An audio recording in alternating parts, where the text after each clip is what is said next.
Hey, Patrick, PM Insights. Trump shutdown.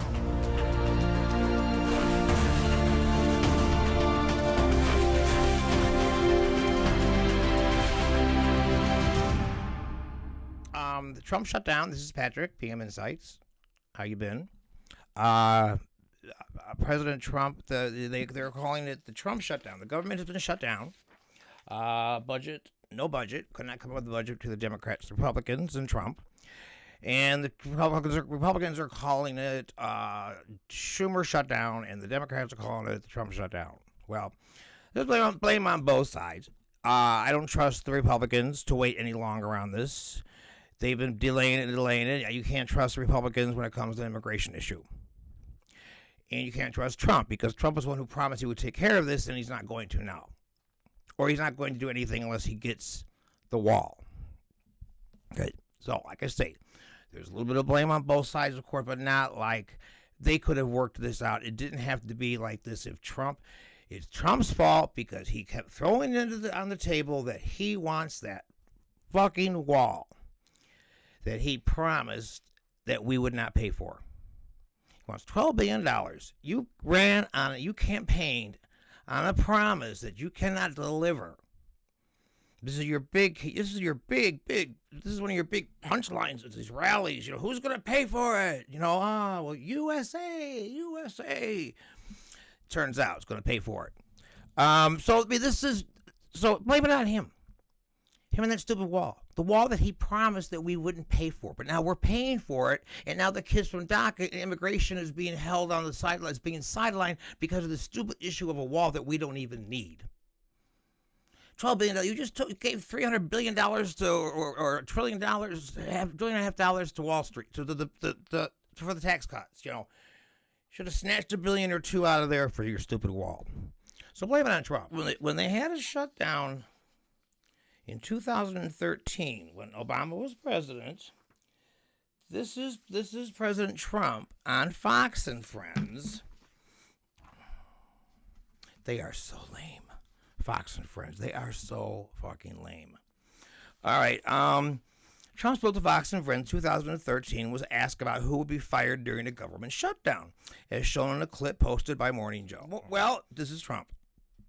Well, if you say who gets fired, it always has to be the top, Trump said. I mean, problems start from the top, and they have to get solved from the top, and the president's the leader.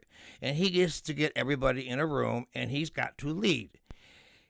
He also said that further down in history, when they talk about the government shutdown, they're going to be talking about the President of the United States, who was the president at that time.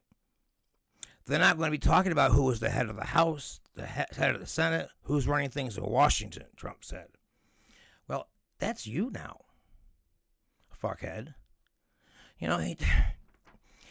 Everything he said, you can discredit him because somewhere it's on video or on audio or both together somewhere.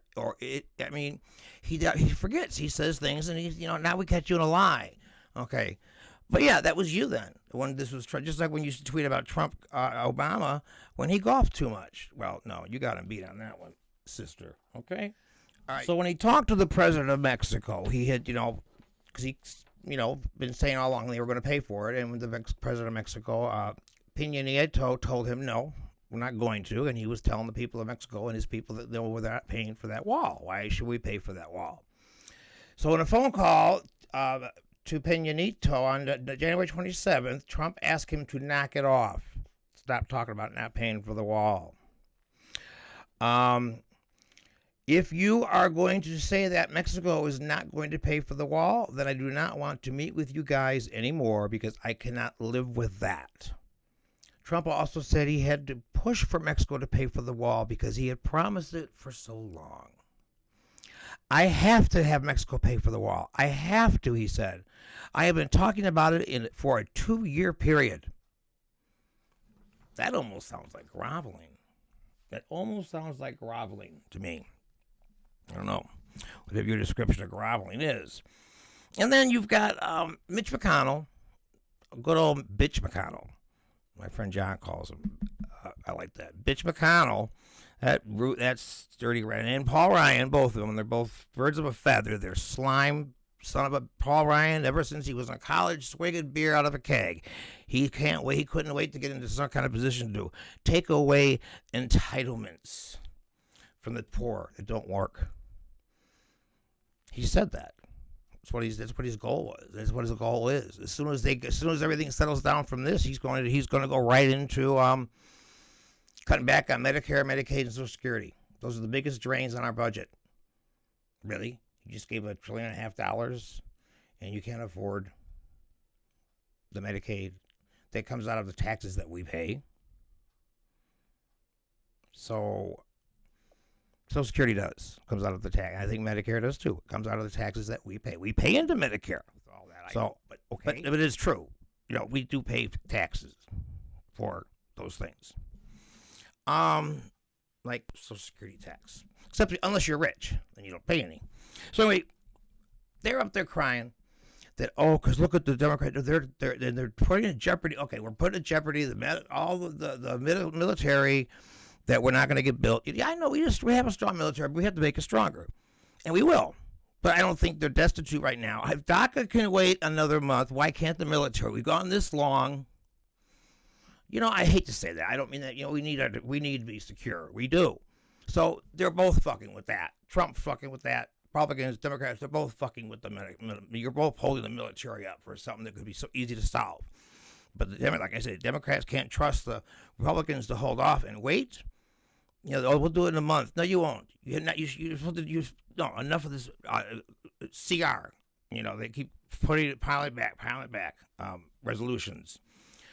So they're up there crying about how they're going to, these poor children are being deprived of their insurance. 9 million children are going to lose their insurance.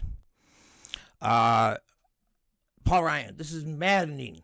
You're taking away the insurance of 9 million children. And excuse me? I didn't hear that kind of argument when you were taking away the eventually 32 million adults and babies off of their insurance. Okay, when you were trying to appeal Obamacare, and you still will, you don't sing that song then, do you? So now all of a sudden, when the fuck do you care about people's insurance? Yeah, fucking what a bunch of hypocrites. That Paul Ryan, they're Mitch McConnell, they're son of a bitches. And you got these people that like Tom Cotton and the Purdue. How do you say Dupre? It's Purdue.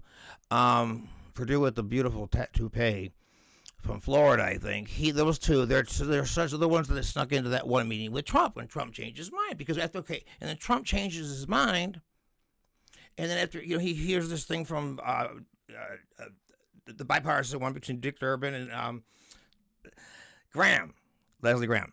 So anyway, so now 2 days later, because he's gone back to the White House, and now General Kelly, who thinks he's the president now, goes to the Capitol to tell the people that the president's changed his mind. He was misinformed, blah, blah, blah, blah. Him and Steve Miller convinced Trump that was too much to give away because Steve Miller, this one here, he's creepy.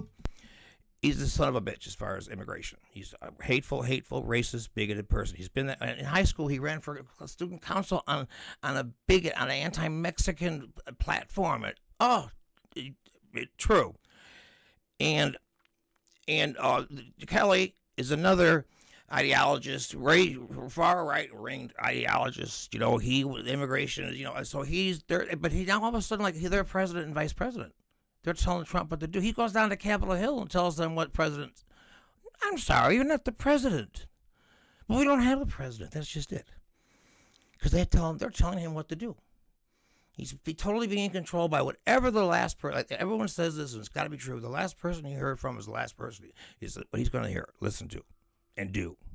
So, and then people are like, and then some of the news they said, where's the president? The government shut down. Maybe he could come on and say, hey, people, this is the way, we're sorry. We'll just try to comfort the people, let them know what's going on. Don't be afraid. Don't panic. It's over the weekend. Hopefully we'll get it fixed by Monday. Something reassuring to the people. But he doesn't do that because he doesn't want to do it to everybody. Usually when a president is elected, and of course they always are going to have their favorites because of their party and their platform, but they generally try to work with, when it comes to a situation where the whole country is in harm, you don't see red or blue anymore. You see the people, your fellow citizens, people that depend on you to protect them and keep them safe. Most presidents will do that and do that. They might not, but when it comes to the crunches like this, okay, we all have to stand together now. And we as people usually do that, but Trump doesn't do that. He don't want to comfort anybody because he doesn't want to comfort anybody that don't like him. He would do it if he could just speak to his base and say that. But he would never say it to the people. He doesn't want to work with the people. He only works with the people that voted for him, and that's only people that he cares about. So, and they're the ones like, I didn't vote for him, but I'm getting screwed. He's screwing everybody. Okay, so that was it. I just want to get that out of the way real quick. It was the shutdown. We kind of thought it was going to happen. So, because I wanted to talk about, since it's the anniversary, I want to talk about the inauguration from last year. It's just a few things I picked up and heard about. So, that'll be next. And good to see you. Love you. And see you around like a donut.